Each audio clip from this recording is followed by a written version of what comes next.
Please rise, and by the Ander Spirit for our opening hymn, 391, Voice Still and Small. We'll sing it through 3 times.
To all of you here today, please, if you would consider, as we have people coming in late, if you could move more to the center of the aisle so those coming in don't have to climb over you.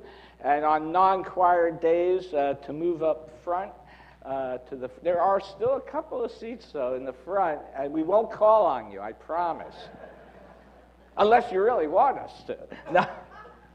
Anyway, we especially want to also welcome our visitors, both here in person as well as online, on live stream.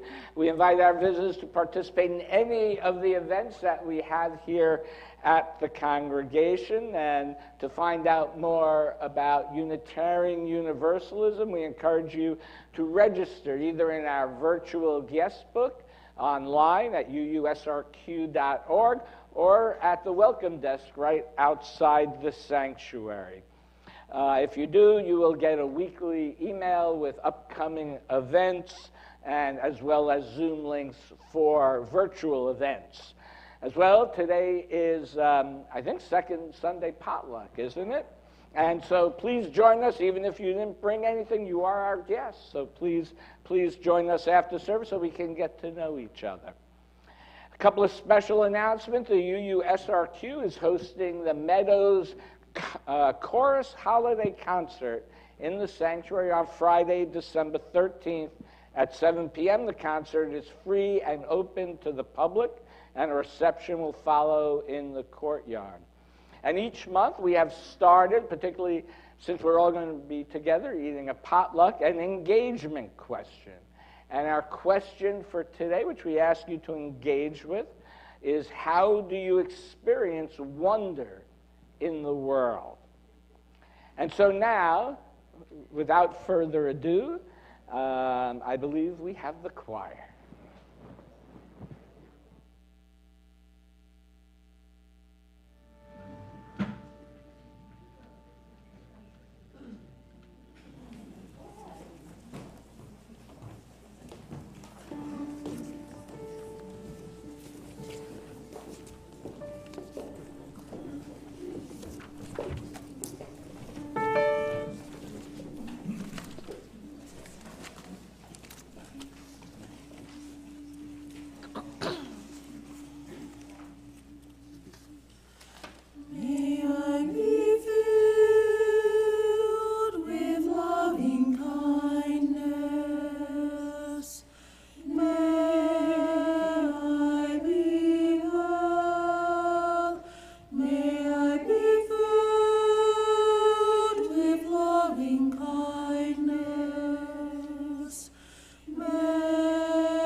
Just beautiful. Thank you.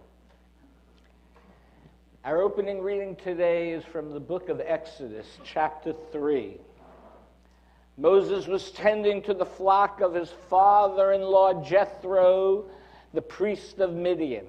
He led his flock beyond the wilderness and came to Horeb, the mountain of God. There, the angel of the Lord appeared to him in a flame of fire out of a bush. He gazed, and there was a bush ablaze. It was not consumed.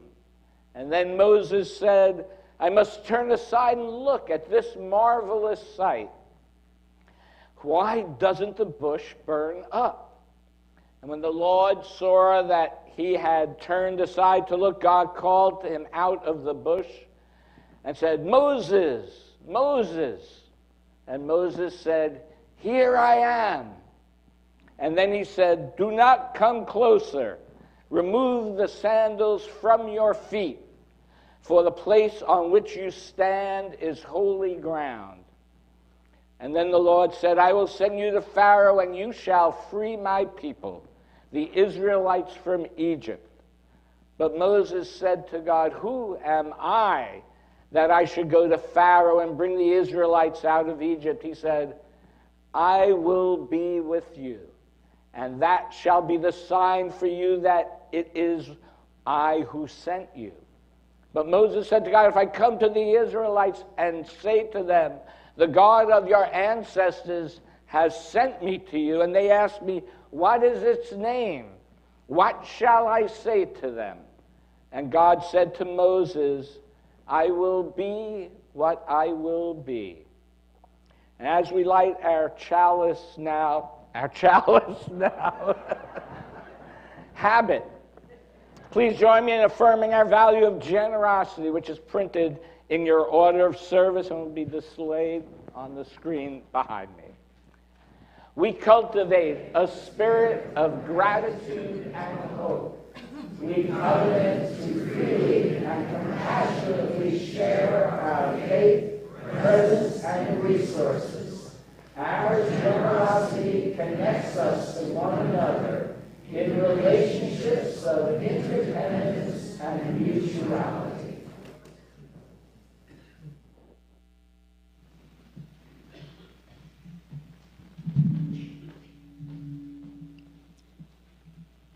I'm going to stand off the pulpit today, just to make this a little easier for everybody. Everybody can see me though, right? Yes, very good. Thank you, Titan, for lighting the chalice for us. So today's story is, What Does It Mean to Be Present? Written by Rana Diorio and illustrated by Eliza Wheeler. What does it mean to be present? Does it mean showing up in class? No. Does it mean sharing something at show and tell? No. Does it mean wrapping yourself up like a present? No. Being present means listening carefully when other people are speaking, noticing when someone needs help and taking the time to give them the help that they need, focusing on what's happening now instead of thinking about what's next, appreciating what you have, even if what someone else has seems better, waiting patiently for your turn, treating each new experience as an opportunity, and understanding that making mistakes is how we learn and grow. Being grateful for your family and friends and telling them so. Savoring each bite of your delicious food. Cuddling with your puppy and enjoying how soft and wriggly he feels. Relishing the warmth of the sun and the sound of the rain. Feeling the sand between your toes, watching the rolling waves, smelling the briny seaweed, listening to the crying seagulls, and tasting the ocean's salty spray. Allowing the rhythm of your breath in and out. In and out. To make you feel peaceful. Closing your eyes and being still enough to hear your inner voice. Being present means living in the moment. It means realizing that yesterday is history and tomorrow is a mystery. And today is a gift. And that's why we call it the present. So tell your friends what it means to be present and spread the word. When we're all present, life can be much richer and fuller and happier. So be here with me and all the others in this room. Be aware, listen, and you will see and hear all the wonders that make this life worth living, like puppy kisses. So on that note, I now invite our children and youth to join their teachers in their classrooms, where we'll explore how our pets and animals are always present in our life. And if you're new here, no worries, just follow me. Thank you.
Our centering in words today are A Blessing for Presence by John O'Donohue.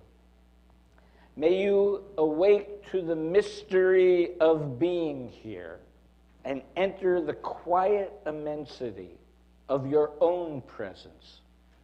May you have joy and peace in the temple of your senses. May you respond to the call of your gift and find the courage to follow its path. May warmth of heart keep your presence aflame and anxiety never linger about you. May your outer dignity mirror an inner dignity of soul, And may you take time to celebrate the quiet miracles that seek no attention. May you experience each day as a sacred gift, woven around the heart of wonder. And as we go into now a time of silence, I invite you to contemplate our engagement question of how do you experience wonder in the world?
Take odds on how often I, get caught in the garland over there when I get up.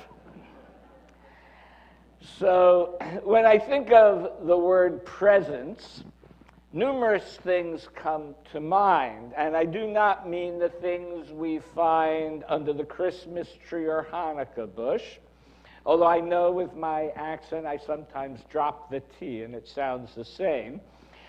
Presence brings to mind being focused, as we heard in this story, on the present moment. But also, as we heard in this story, being a presence to each other. And feeling, lastly, a transcendent presence in our lives. I think these three are actually connected. And I think all the major religions point to this. And so I think of the opening reading from the Jewish scripture, which is why I used it, speaks to all three of these. Moses walking by the burning bush could have been distracted and kept on walking, or fearing the fire would spread, he could have quickly moved his flock to another field, but instead he took notice. And in the story, at first, the fire was an angel of God, but once Moses started paying attention, recognizing it was something important, God took the place of the angel. A reminder that we should pay attention to the things that are most important to us. And what's also interesting is that the flame was not consumed. So I want you to think of something that you do, something that you love to do, that when you are doing it, it is as if time stands still, and it doesn't burn you out, but instead it lights that fire within you and gives your life meaning. I know for me it's when I am writing my sermon, when I am up here sharing those thoughts with you. Others, I think, when we do act in that way, see that passion within us. And depending on where their religious life is, it can either draw them in or in some cases can scare them away. It is important what we pay attention to. As the author Annie Dillard writes, how we spend our days is, of course, how we spend our lives. What we do with this hour and that one is what we are doing. Henry Miller, the author, writes again, and I quote, "The moment one gives close attention to anything, even a blade of grass, it becomes a mysterious, awesome, indescribably magnificent world in itself." End quote. And so I invite you to find those things that are meaningful to you and to give it close attention. Embrace it as a mysterious, awesome, magnificent world in itself. The next part of the story speaks to Moses' doubts as whether others will believe him, and God says, "I will be with you."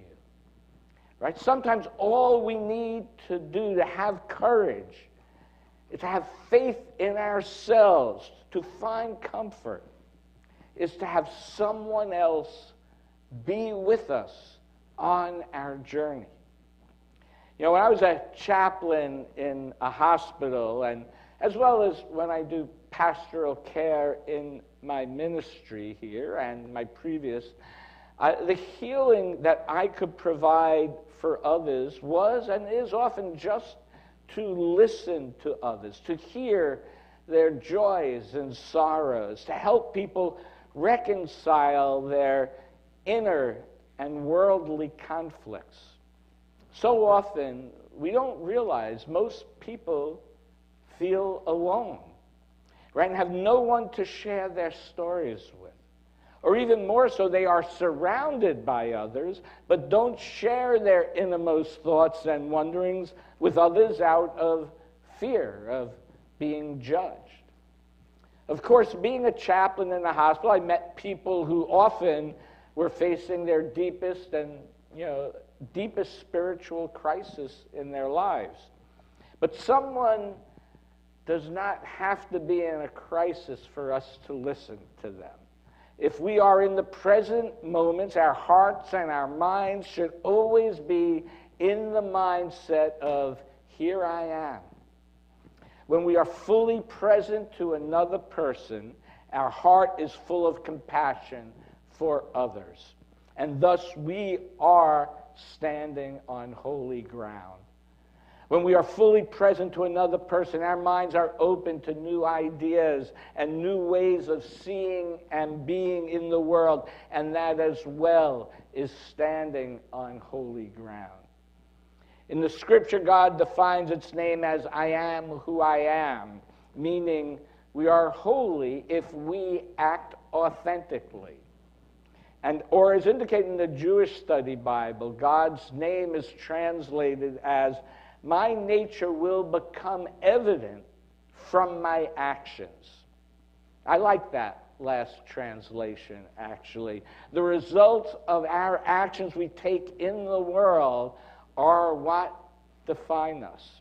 Not what we say we will do, not what our intention is, but rather the results of what our actions are. Do our actions lead to justice? Do our actions lead to others feeling listened to? Do our actions lead to positive change in our lives and in the world?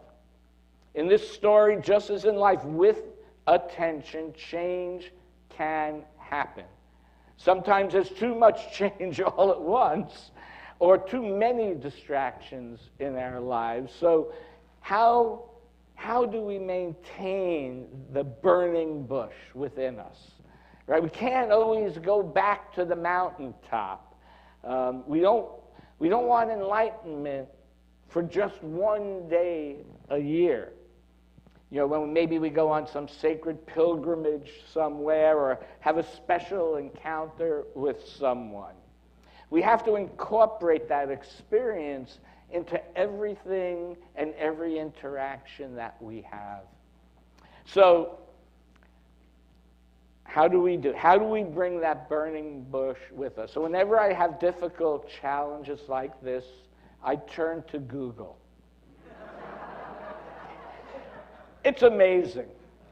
How to move a burning bush, I asked Google.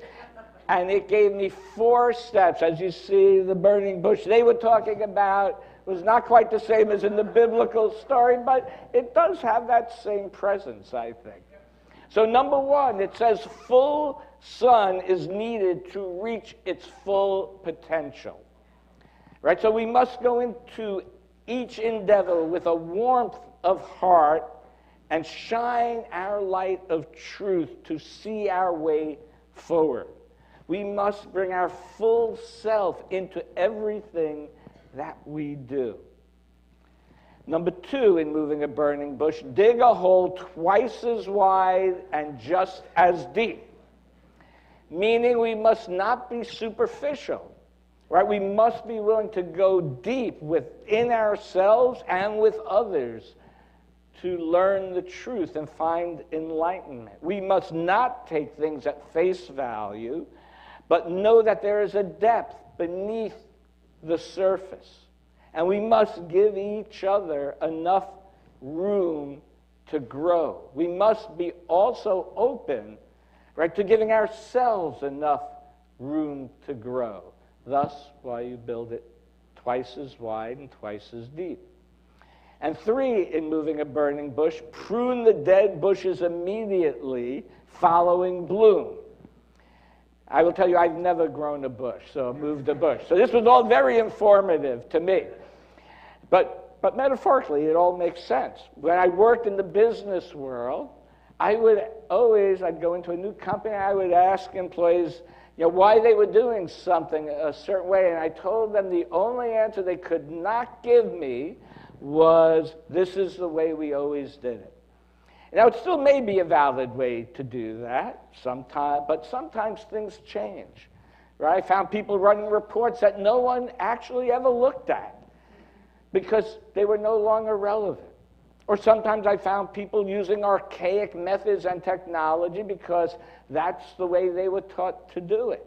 And with a little training, we were able to help them learn new skills. So we must sometimes be willing to give up old ways of doing things that are no longer helping us. We must be open to learning new ways of doing things so that we can grow as human beings. We must look at our experiences in the world and compare them to what we have been taught or how we've been raised to think about things.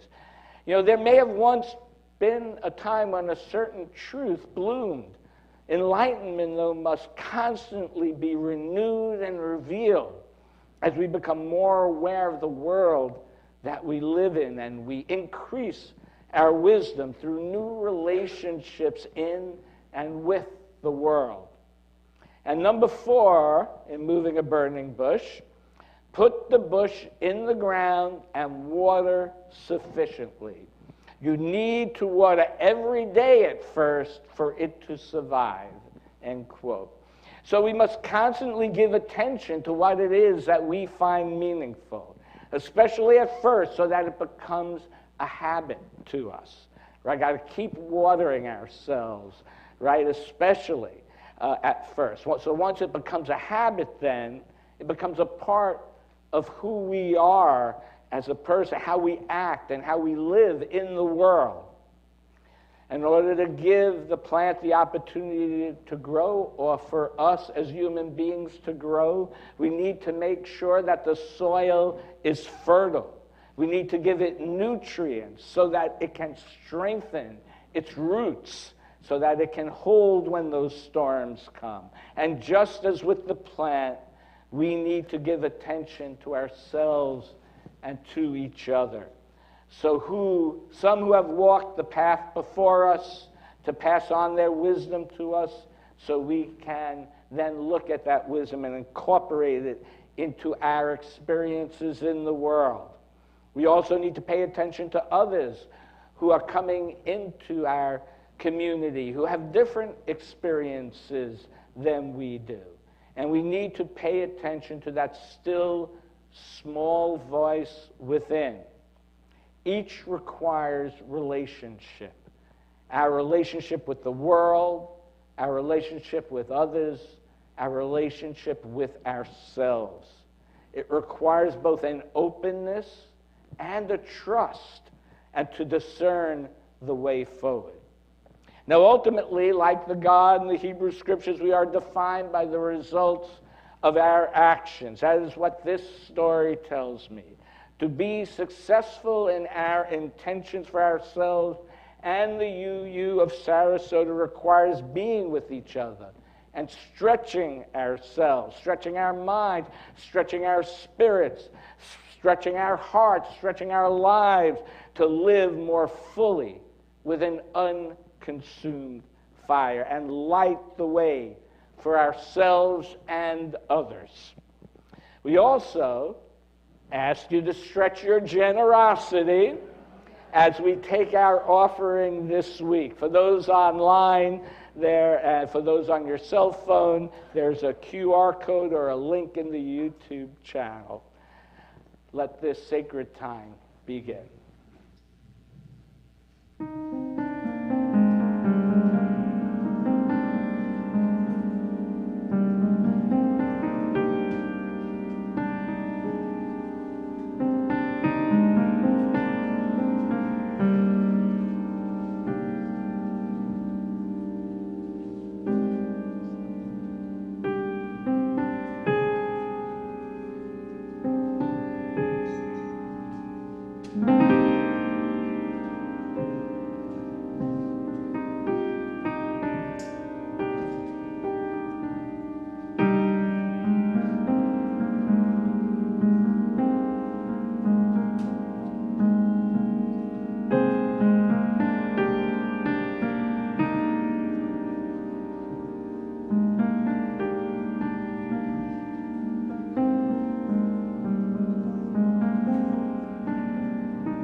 Our next reading is from the Sufi teacher Kabir Helminski, from his book, Living Presence.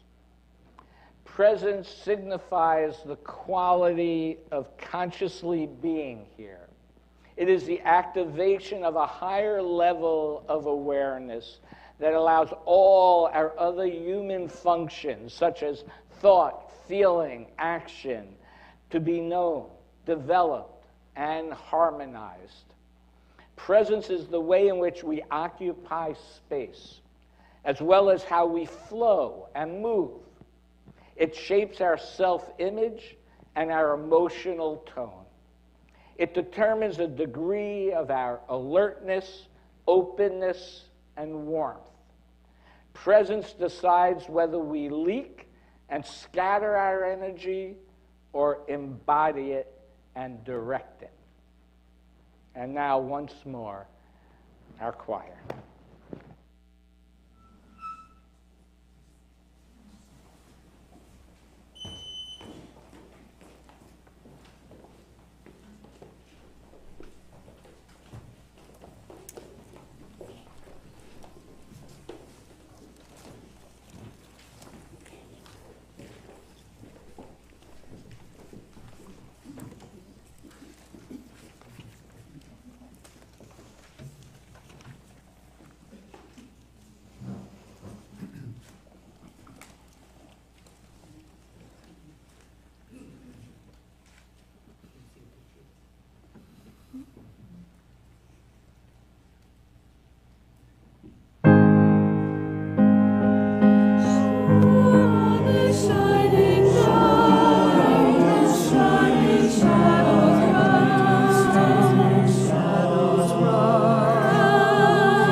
Later this month, we'll have the overlapping Jewish and Christian holidays of Hanukkah and Christmas and the earth-based holiday of solstice. And at least for I would say all of them, the holiday story speaks to a transcendent presence that is experienced by the protagonists of the stories of those holidays. And my view is that such a transcendent presence has, my view of such a transcendent presence has changed over my lifetime. As a child being raised in the Jewish tradition, I felt the presence of God as I sat in temple week after week after week. Yeah, we were doing our my spiritual practices class. We were talking about prayer, and I thought about this as I was writing today's sermon. I thought, boy, I prayed every week in temple. When is this going to end? But services were solemn, serious events. So I imagined God to be a solemn and serious entity as a child. As I grew older and experienced more of the world, I could not intellectually connect an all-powerful, all-knowing, transcendent entity to all the suffering that I had experienced and observed in the world. So for a while I became a deist, meaning I believed in a higher power who didn't intervene in the day-to-day lives of the world. Then for a while I just sort of kind of got lazy and didn't really think of it much at all, honestly. I was more focused on how to pay the rent while living in Manhattan than raising 2 children. But at some point in my young adulthood, those questions rose up in me again. It was probably soon after The Empire Strikes Back was released, honestly, and I became infatuated with Yoda and its quasi-Eastern religious ideas. On my altar, that's in my house today, on my altar I have numerous Yoda figures, including Grogu, better known as Baby Yoda, but the purists want me to say Grogu, so I do. But I had just recently started a meditation practice prior to seeing this. That inspired me to start reading about Buddhism, which for the most part is silent on the issue of God. Buddhism spoke to me about knowing myself, being in the present moment, very much a part of Buddhism, and learning how to end suffering. Buddhist practices and ideas still help and inform my life as to how to live in the world. And I continued to search as well. I read up on Hinduism, which spoke of many manifestations of God. I also became fascinated with Taoism, which pointed to God, or they called it the way, as part of all things, yet unknowable. This resonated with me because in the Jewish tradition, one was not allowed to even make a depiction of God, and God's name was unpronounceable. So Taoism looks to nature to find wisdom. It's connected me to my Unitarian Universalist, Unitarian Transcendentalists. 19th century theologian and minister Ralph Waldo Emerson, in his essay on nature, wrote, a picture of, there we go, and I quote, "In the woods we return to reason and faith. There I feel nothing can befall me in life, no disgrace, no calamity which nature cannot repair. Standing on bare ground, my head bathed in the blithe air and uplifted into infinite space, all mean egotism vanishes. I become a transparent eyeball. I am nothing. I see all the currents of the universal being circulating through me. I am part or parcel of God." End quote. Well, having grown up, those romantic writers, the words they use. Having grown up in a city, I think I learned to appreciate the wonder and find wonder in nature because I really didn't have much of it all the time. But occasionally, a flowering field, a beautiful sunset, my feet, I love Florida, my feet in the sand as the waves roll over it, the awe of the Grand Canyon. These are just some of the sights and feelings that give me pause and make me realize I am part of something much larger than myself in the world. Over the years, I continued my spiritual practices and continued to study as I lived in the world. And over the years, I had a few of what I would call those mountaintop experiences. Times when I felt connected to the universe and all that is. That feeling when, as I said before, when you're in the flow, I felt peaceful, calm, connected, and I could easily, or more easily, understand things. And I just wanted to experience it more. But looking back on my journey, it becomes less surprising, I guess, to me that I became a minister. And because my goal was I wanted to share those experiences and create opportunities for others to have and to explore these types of experiences. Now, you've probably heard me say the word God today more than I have in my entire 2.5 years here. It's just a word to me. I certainly don't believe that there's an old man in the sky who, my childhood, who decides whether I live or die. But I do believe there is a presence in the world, an energy that we can connect with. I believe it happens when we connect with our deepest meaning and with others. The two of those are both required in my mind. We all make up that connection. And when we are not in sync, the world can feel broken. When we become aware that we are part of something larger than just ourselves, and we can connect with it, we can learn to be in harmony with ourselves and with all that is. And that is why we come together, right? To create an environment that allows people to be their authentic selves, to gather, to learn, to grow, to serve. As our mission says, connecting in loving community, to nurture the spirit and help heal our world.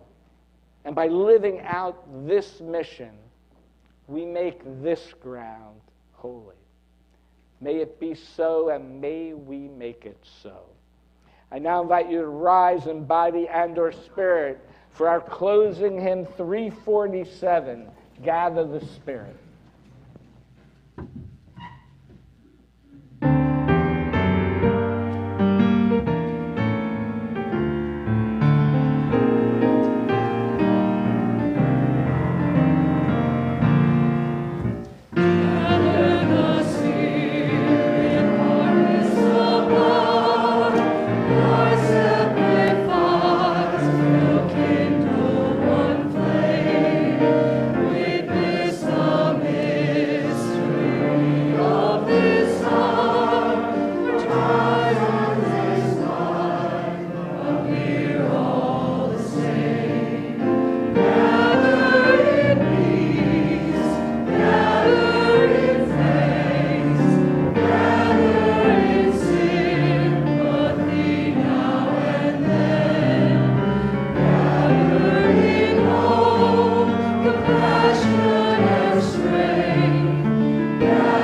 closing words are attributed to the ancient Indian poet Kalidasa.